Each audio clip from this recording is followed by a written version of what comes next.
তথাকথিত আন্দোলন দেখে দিনের পর দিন ঘরে বসে সিনেমা দেখা আর রাস্তায় আওয়ামী জাহিলিয়াতকে আরো শক্তিশালী হওয়ার সুযোগ করে দেওয়া, এটা সেই ধরনের তথাকথিত বঙ্গর কোন আন্দোলন ছিল না। এই আন্দোলন আমাদের শিশু কিশোর তরুণ যুবক ছাত্র শ্রমিক সবাই মিলে আমরা করেছি, কিন্তু আন্দোলনের মূল উদ্যোক্তা ছিল ছাত্র সমাজ।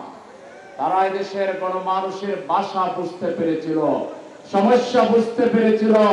তারা জানতো বাংলাদেশের মানুষের সবচেয়ে বড় আকাঙ্ক্ষা হচ্ছে তারা খাইতে পারুক অথবা না পারুক, তারা অন্তত স্বাধীনভাবে চলতে চায়, কথা বলতে চায়, তাদের স্বাধীনতা যাতে কেউ কেড়ে না নেয় এই ব্যাপারে তারা সোচ্চার ছিল। সেজন্য জনগণের ভাষা বুঝতে পেরে ছাত্র সমাজ তারা সেই দাবি তুলেছিল, উই ওয়ান্ট জাস্টিস।